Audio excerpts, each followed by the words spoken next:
So the first thing I'm going to do is show you, we'll come to the formstack.com page. And as you can see here, um, it brings me to the login page. And so I've got my email address already put in. And if you don't have this, you can either reach out to, I believe it's EDS or Mike Berkey's team to get your Formstack uh, login put together. If not, I can share mine or Brady's. What I'll do is I'll just click on log into Formstack, and that will take me to the dashboard page. And so you can see here we've already got some forms already made, and it has the number of submissions. In order to create one, what I'll do is I will just click create right here, and I have three options. So I really don't, I just ignore these two. Yeah, form, click next step. And then we'll need to give it a name for our form. So if it's already listed, I think I just created one called sign up. So you can see that it's already in use. So it would have to be a unique one. So this is going to be the ABC survey. So saved folder, usually I'll just do uncategorized. I believe the general services one is for everybody. So I usually leave it at an uncategorized for at this point in time. So if you can either cancel if you're not happy with your form name, you can go back to the dashboard. You can start with a template, but usually what I do is I just kind of start with a blank form. So I will start with blank form, and so you can see it's just a regular, like, welcome to your blank form. Um, and the way to build it is you're going to be doing a lot of dragging and dropping. So if you think of it like from Canva, everything's on the left-hand side. And if you wanted to, drag like a checkbox like onto the picture, you would just drag it over here. The first question that we have is, please select your entity. And so um, I have my questions over here and my answers. And so the first thing I'll do is, since I have a set number of answers, what I can do is go with the radio button, because that will give me options. And so you can see I have three options in order to put the answers. What I'll do is I'll click on this, and it will give me the field label, which is going to be my question. And so for this first one, it's going to be, please select your entity.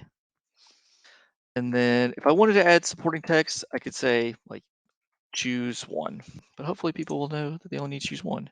I can also make this required. Then scrolling down, the field specific, uh, just ignore this smart listed copy. I believe it's something that I guess other departments have access to that we don't. One thing you could also do is you could add an other if you wanted to, but in this case, we don't need to. You can randomize the question options. That's the hierarchy. I guess especially for this first question, I wouldn't recommend doing that. So what I'll do is with this, I'll just kind of go ahead and add these in. So I'll do state, higher education, local education. And then if I want to add one, I'll just click the little plus sign, and then I'll add local government. So as you can see, if I click on view live form here, it'll take me to the State of Tennessee Formstack form, ABC Survey 2022. And then if I would click state, I would click submit form, and then I would say, thank you for taking this form. Good luck to you. So I can just close that out because we still have some stuff to add.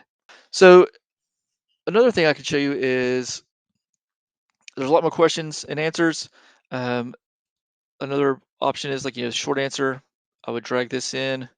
And so when you click on that, you can see that it gives them the option to type in. That's what that means. But for once you're done, as you can see up here, that you have some other options from building conversion kit. Just ignore that.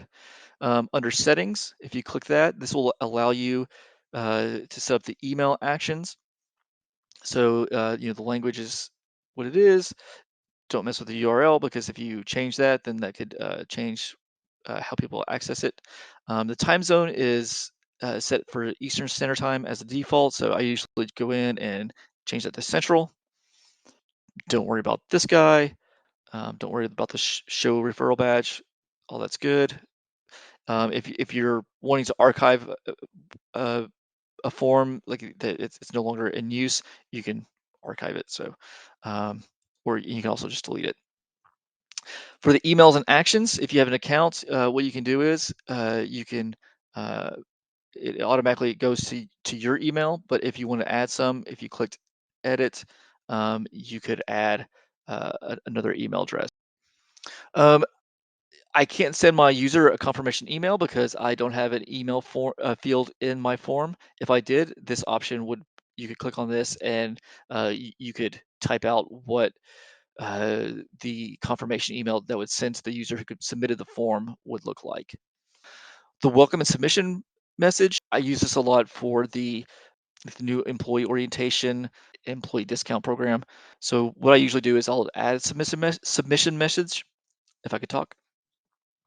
So currently this is the default, but for the for new employee one, for example, I have a redirect to a customer URL, and so I've copied and pasted that in there. And what I do with that, so let me just do, and I add the conditional logic. So if they select state as their entity and hit save, if they were to select state on the form and submitted the form, it takes me to YouTube. So that's how that works. So that's everything in a nutshell. And then, of course, you have your analytics and your submissions that you can look at if you want to after you're all done. Hope this helps. Let me know if you have any questions. And yeah.